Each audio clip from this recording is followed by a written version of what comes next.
Mesdames, Messieurs, très heureuse de vous retrouver. Bienvenue dans cette édition de ce début d'après-midi, de ce mardi 17 novembre 2015. Voici les titres qui seront développés dans ce journal. Plusieurs projets ont été discutés ce matin et adoptés lors du 23e séance du Conseil des ministres, présidé par le chef de l'État. Le ministre de l'Environnement a participé à la plantation de 5000 arbres à Angaro, dans la région de Bok. Bonjour et bienvenue dans cette nouvelle édition de la rédaction.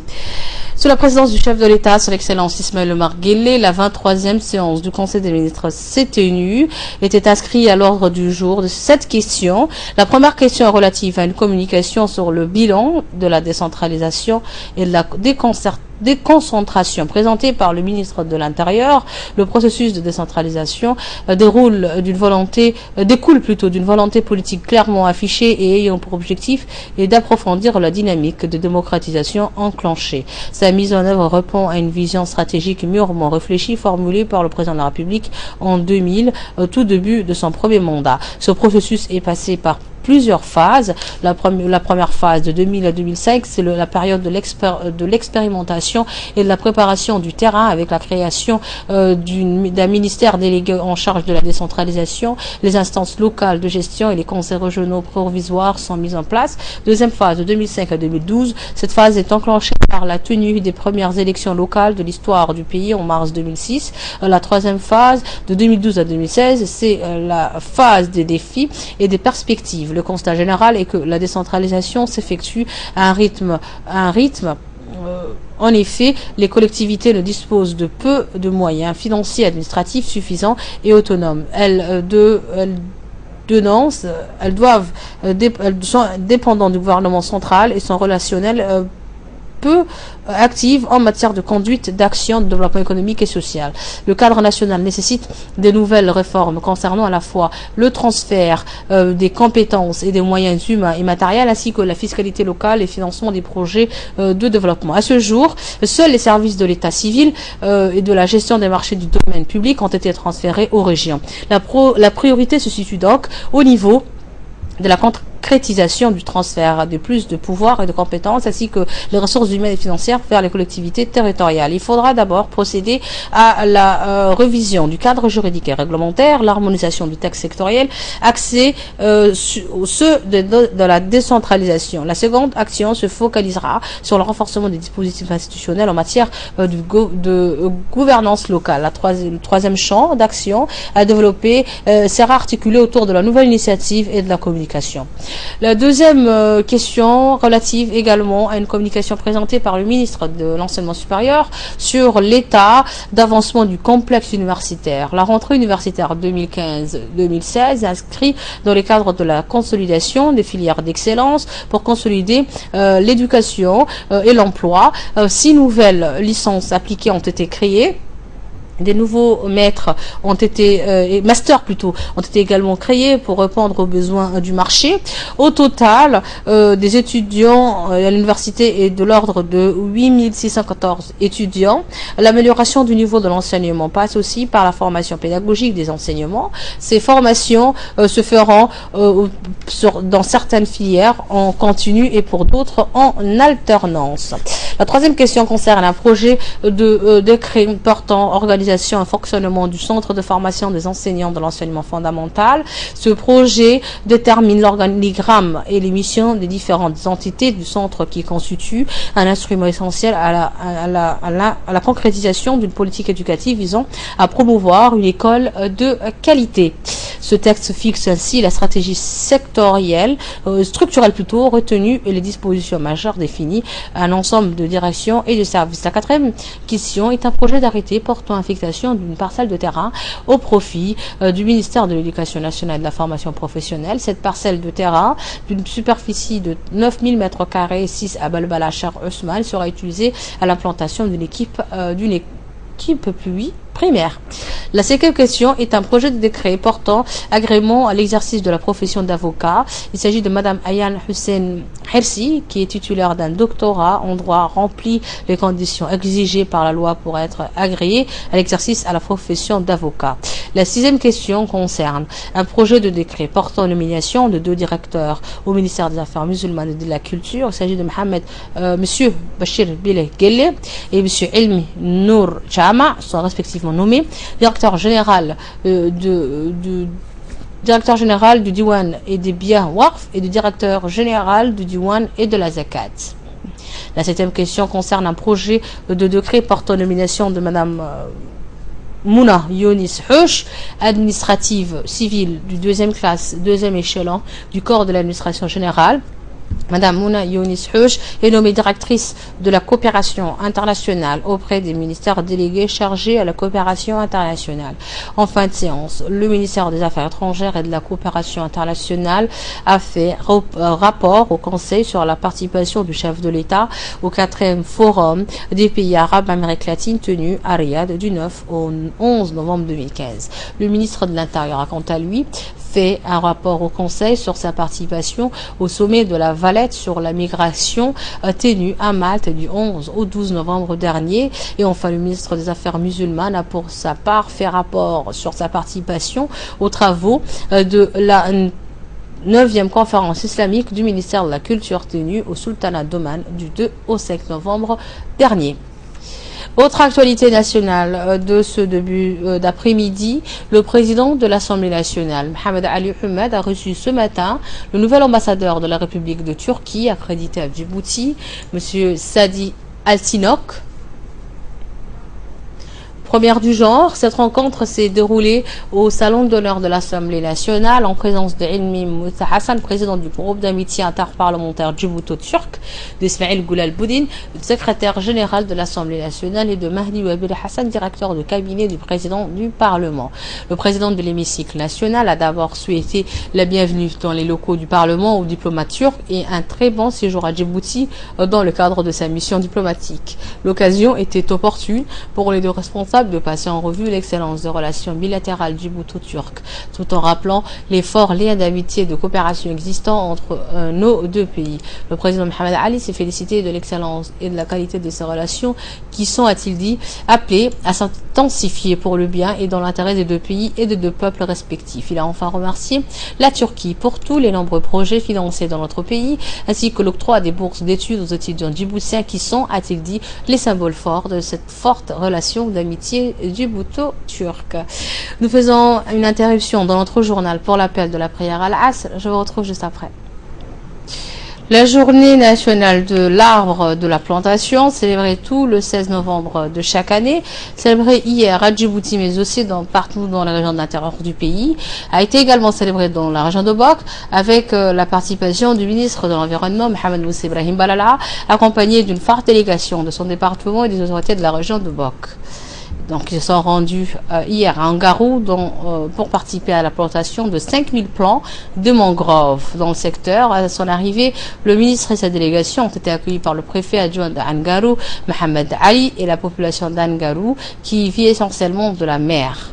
Après une brève rencontre avec la population et les responsables administratifs, où ils ont discuté sur l'état d'avancement d'un important projet d'adaptation climatique exécuté dans la forêt d'Angarou. La plantation d'arbres entre dans le cadre de la préparation de la journée mondiale de l'arbre qui fait suite aux instructions au président de la République de planter 600 000 arbres sur l'ensemble du territoire national.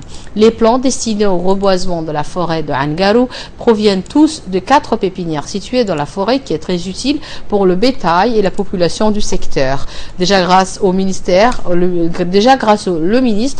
a mis un programme de reboisement de la forêt d'Angarou avec plusieurs dizaines de milliers de plantes d'arbres qui ont été plantées dans la forêt dans leur intervention. Les autorités régionales ont remercié le ministre pour sa visite. Le ministre a félicité également les efforts de son ministère pour régénérer la forêt de mangrove de Angarou. Le président du conseil, Ali Ahmed Hassan, a transmis une doléance au ministre de l'Environnement pour élargir la plantation des mangroves jusqu'à Godoria. Les responsables du ministère de l'Environnement, dont Dini Abdallah, secrétaire général, se sont engagés à continuer leurs efforts pour préserver la forêt de Angarou.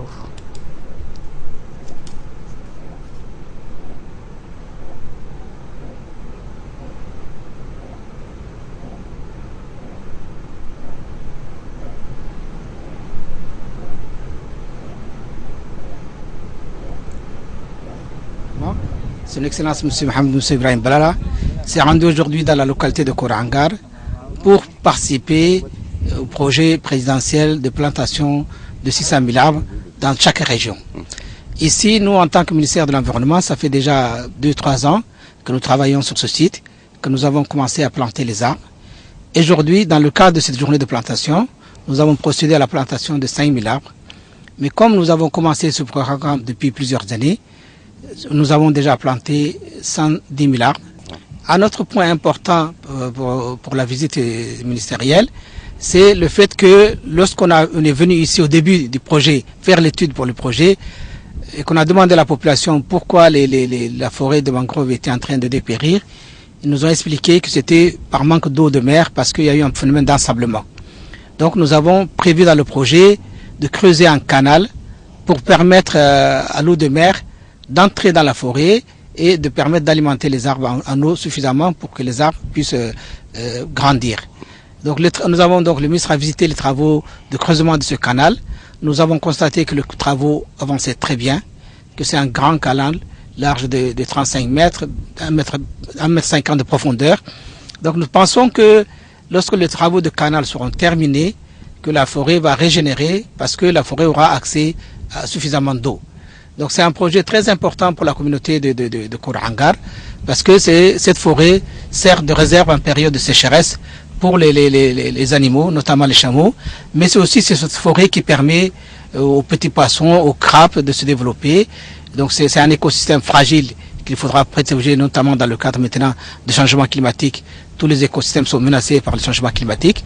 Donc le projet que le ministère de l'Environnement est en train de mettre en œuvre a pour objectif de permettre de pérenniser cette forêt. Le ministre de l'Environnement, Mohamed Moussa Ibrahim Balala, a annoncé de son côté la plantation d'arbres qui se déroule sur l'ensemble du territoire. Et aujourd'hui, a-t-il dit, nous sommes à Ngarou, dans la région de Bok, pour le lancement de 5000 plants de mangroves, avec la participation de la population du secteur et les techniciens du ministère de l'Environnement.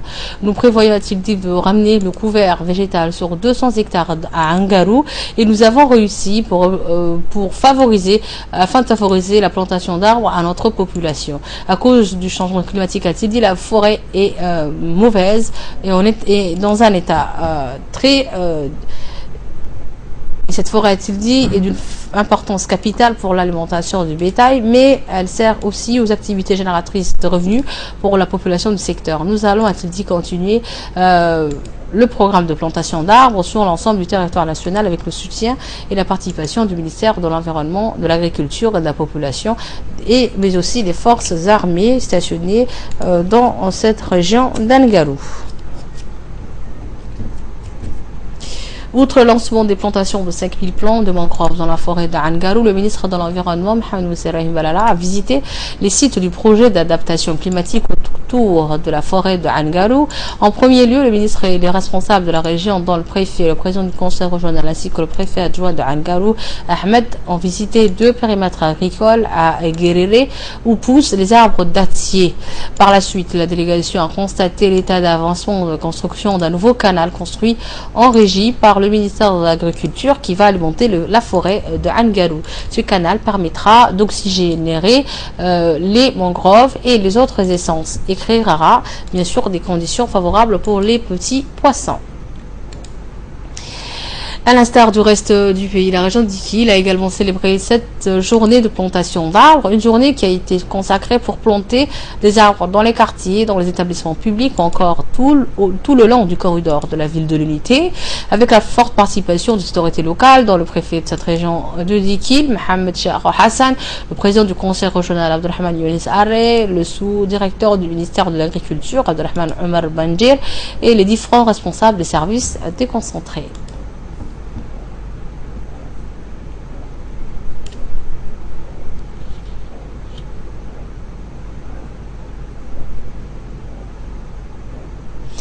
La préfecture et le conseil régional de la ville d'Ali Sabi a également procédé hier matin à une opération de plantation d'arbres.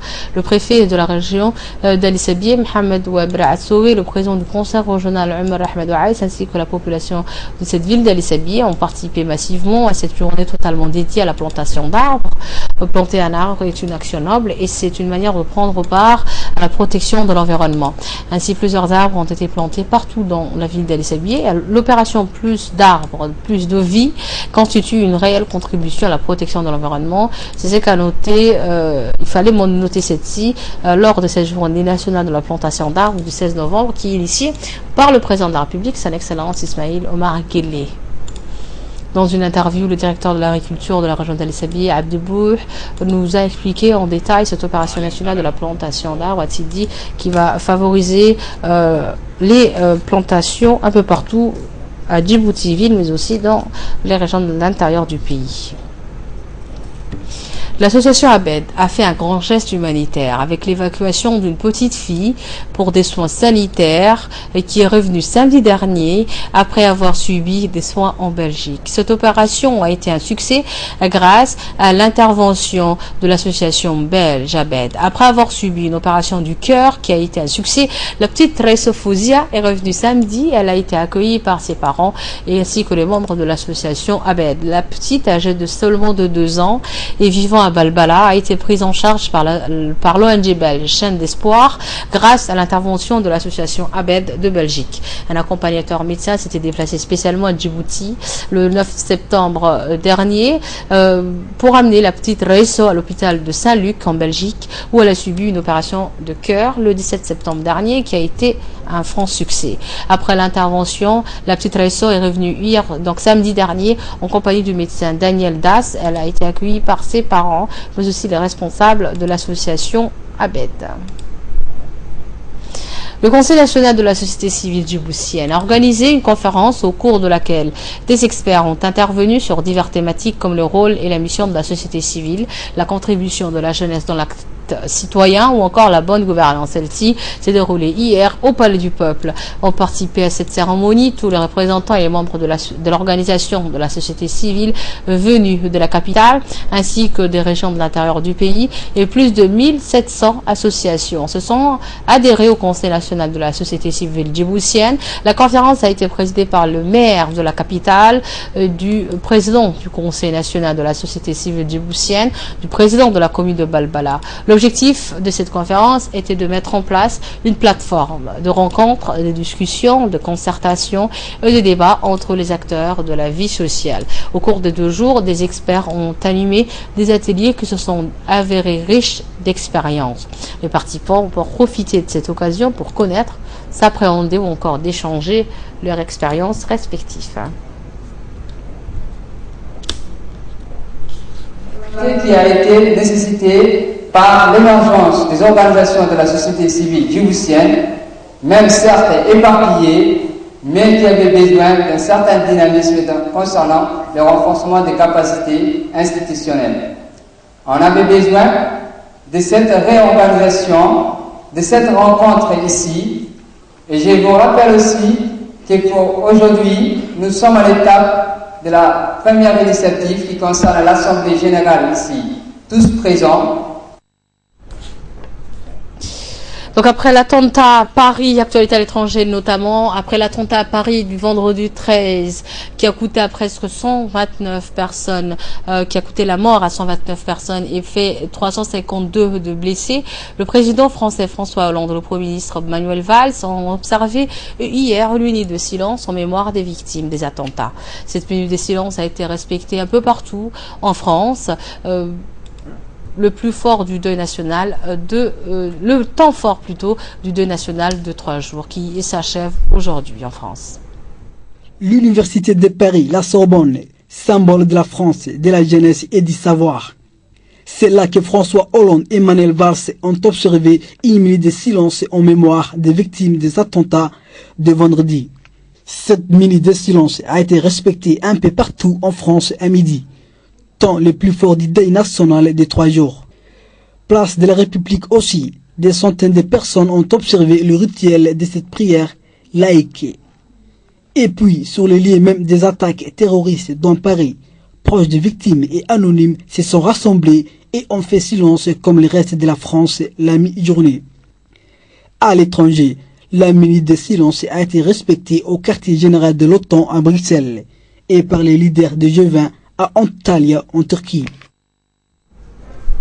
3 jours après les attentats donc de Paris, les grandes puissances du G20 se sont une nouvelle fois engagées hier à renforcer leur lutte contre le financement du terrorisme. 3 jours après les attentats de Paris, les grandes puissances du G20 se sont une nouvelle fois engagées hier à renforcer leur lutte contre le financement du terrorisme. Pour la première fois, les dirigeants du G20 ont aussi convenu de renforcer leur contrôle aux frontières. Pas question en revanche pour le G20 d'envisager une intervention militaire en Syrie. Beaucoup d'États y restent opposés et notamment les États-Unis. C'est ce qu'a confirmé de nouveau le président Obama. Malgré l'unanimité de façade dans la lutte contre le financement de Daesh, Vladimir Poutine a de son côté renvoyé le G20 à ses responsabilités. Alors que Daesh, dans une vidéo publiée hier sur les réseaux sociaux, a lancé de nouvelles menaces. Le G20 a certes reconnu que le terrorisme était un problème majeur pour la planète. Il n'empêche, la communauté internationale est passablement divisée quant aux méthodes à mettre en œuvre pour éradiquer ce fléau. C'est tout pour l'actualité nationale et internationale de ce début d'après-midi, mais bougez pas, restez avec nous tout de suite. C'est Ferdouz Hussein avec son focus.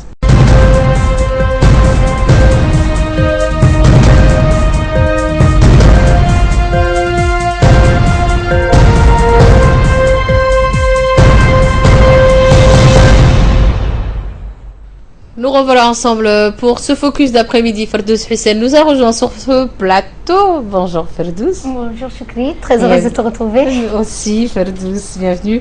La stratégie donc Ferdouz, est-ce que la stratégie américaine en Syrie va-t-elle changer quelque chose après les attentats de Paris? Bonjour Choukri, bonjour à tous. Avant de parler de la stratégie en Syrie, nous allons tout d'abord commencer à parler de la France. Pointée du doigt, la Belgique s'efforce de faire avancer l'enquête à 3 jours après les attentats de Paris. 2 des 7 hommes qui avaient été arrêtés sur le sol belge ont été inculpés pour terrorisme. Ils seraient revenus de Paris dans la même voiture que Salah Abdeslam, le suspect numéro 1. En revanche, le suspect numéro 1, lui, court toujours et la vaste opération policière menée dans la commune bruxelloise de Molenbeek pour le retrouver n'a rien donné jusqu'à là.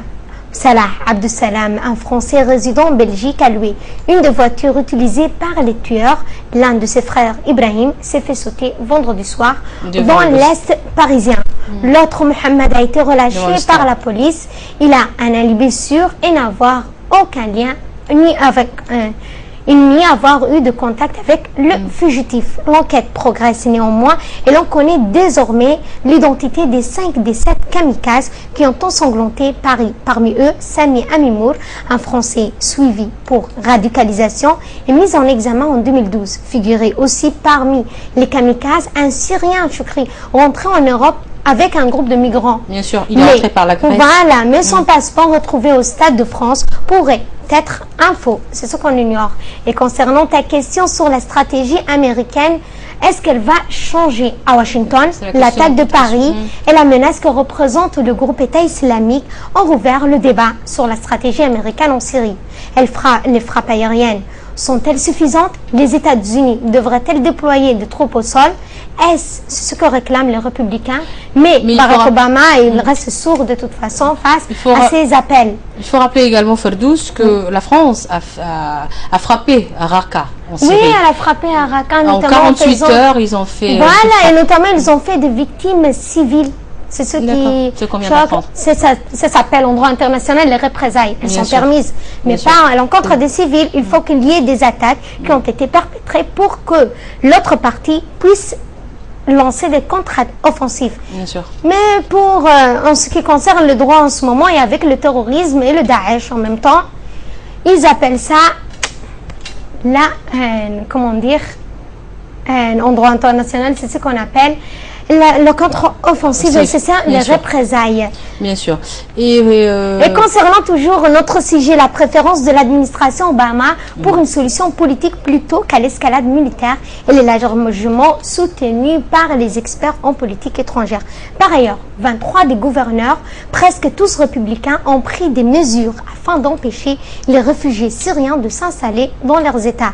Et pour finir, cette fois, une autre, et ça se concerne toujours des arrestations. Et cette fois, à Beyrouth, 11 ont été arrêtés au Liban après les attentats suicides jeudi à Beyrouth. Parmi elles, 8 Syriens. L'une des personnes interpellées a aidé les kamikazes à traverser la frontière et elle a fourni des explosifs. Une autre est impliquée dans le financement de l'opération même. Le ministre de l'Intérieur a expliqué que l'opération a été planifiée pour avoir eu lieu à Rassoul al-Azam, mais les mesures de sécurité autour de l'hôpital ont forcé à changer leur plan et choisir une autre cible. Et ils sont allés dans un quartier très animé à une heure de pointe. Avec 44 morts dans l'attaque revendiquée par l'État islamique, la plus meurtrière commise par le groupe djihadiste au Liban. Elle a lieu dans une rue commerçante bondée d'un fief du Hezbollah. Rappelons aussi que le Hezbollah combat les rebelles aux côtés de Bachar al-Assad. Bien sûr. Merci Ferdouz pour toutes ces précisions. Merci à vous de nous avoir suivis. Je vous donne rendez-vous demain à partir de 11h dans la matinée. Sachez que vous allez retrouver ce soir à 22h, Inch'Allah, pour une nouvelle édition de la rédaction. Ali Abdullahi et Ferdouz Hussein, encore une fois. Au revoir et merci également à toute l'équipe technique et l'équipe rédactionnelle qui ont réalisé ce bulletin d'information. Merci également de votre fidélité. À très vite. Bye bye.